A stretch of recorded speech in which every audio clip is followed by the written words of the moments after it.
praises due to the Most High, family. We're back with another Acres anime review. I just finished watching. Was this the third episode of the final season of My Hero Academia?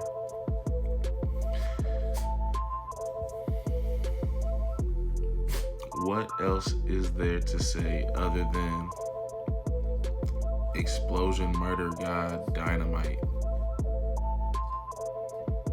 He's him. He's him. The redemption arc comes full circle. And the thing that gave Bakugo the most insecurity, he was able to course correct. Whereas he felt that it was his fault that All Might had to retire and basically the world losing All Might.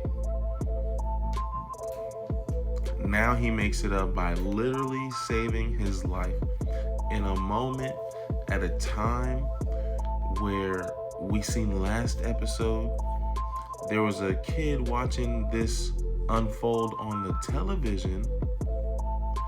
He had no idea who All Might was, but he just felt through the universe, through the TV screen, with little context, he just felt connected to All Might. So even at a time when All Might is retired, is quirkless, he's still inspiring new people, and he just has such a command of this energy that we see it. We see it. We seen hints of it last episode. Deku, Stain,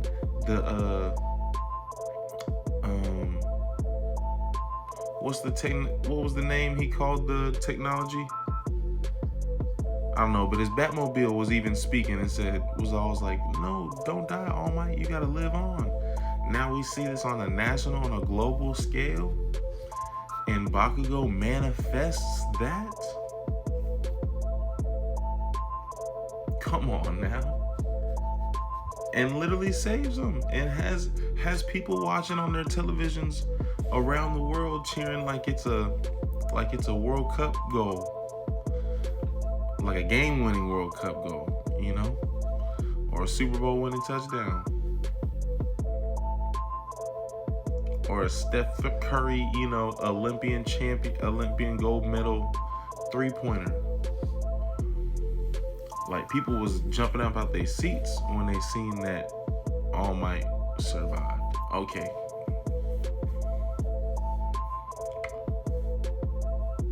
So we get an explanation from dang, I'm tripping, bro. What's the string guy's name? What's the ninja's name? No, dang. Edshot. I ain't even had to look. I just had to pause real quick. Edshot, though, we got an explanation as to how how Bakugo was revived. So technically he didn't die, is what Edshot was saying. And Edshot was basically manually working Bakugo's respiratory and cardiovascular functions. Until at the last second, Edshot said, he's like, when I got to the very second where I had to choose basically my life or your life, that's where he's seen basically Bakugo's quirk factor come through on a bead of sweat. Look, I don't know, I'm not a biology major, but it was on a bead of sweat in his bloodstream. But his quirk came and basically revived him. That's why what we seen when Bakugo woke up was this massive giant explosion. Because in a similar way that when Deku was unconscious, I'm thinking of when it back in season 2 during the tournament, when Deku was unconscious, One for All activated. Now we know One for All has a certain consciousness to it that Bakugo's quirk doesn't have, but we've seen somebody's quirk activate while they're unconscious. and helping them regain consciousness. So that's kind of reminded me of that instance before, like as a parallel between Bakugo and Deku, right? But so Bakugo's fast as everything now, and Ed Shot also explained that it seemed that Bakugo, right before he died or was, really injured by Shigaraki, Ed Shot is saying that it seems like Bakugo figured something out about how his quirk is working now. So that's why we literally, y'all, it was mind-blowing to see Bakugo move in this episode. I mean, for starters, he saved All Might before All For One even realized that All Might was missing out his hands. Like, All For One is like, oh, I'm missing something here. And Bakugo's already long gone with All Might. Then the other one, I mean, come on now. It's later in the episode, but come on, who can ignore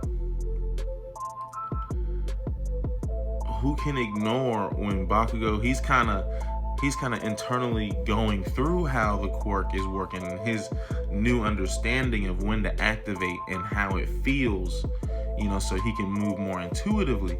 And so he gets into this moment. To me as a Deku fan, this reminds me again as Deku. When Deku would be mumbling and murmuring about quirks, that's low-key what Bakugo was doing about his own quirk. He's like, oh, it feels like this. Okay, it's the pain, and okay, I gotta time it based on this pain feeling. And he was low-key mumbling like in a Deku way. But here's what's crazy, y'all. It's mind-blowing. It's raining as he's doing this, and then you literally see the raindrops freeze, and Bakugo's gone like a time traveler.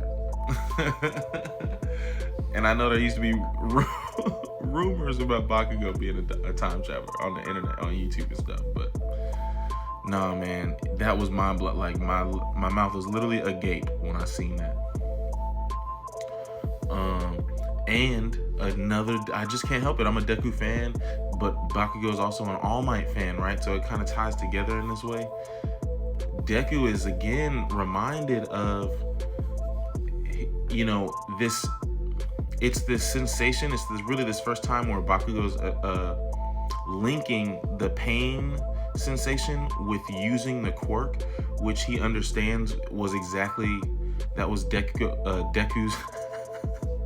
Deku's exact experience, was learning what the pain meant, how he can regulate the pain, how to eventually not be in pain at all. And that was confounding to Bakugo family, because Bakugo's been good out the jump. Now he's like, wow, this is what Deku was really having to deal with, and being in pain and trying to think and use the quirk. He's really getting a newfound respect for Deku in that way. But he's again doing it in this episode. That's why he's flying around and kind of missed when he's chasing All For One. He kind of missed and flew through some buildings and stuff. But he's fast as he's explosive as crazy as everything. He's fast as all get out. It was a nice moment. The mom really was like, hey, you gotta watch your son. Your son's going in right now. He got that grin, right? Like, he's saving his inspiration, right? He's embodying his inspiration, right? That was a touching moment.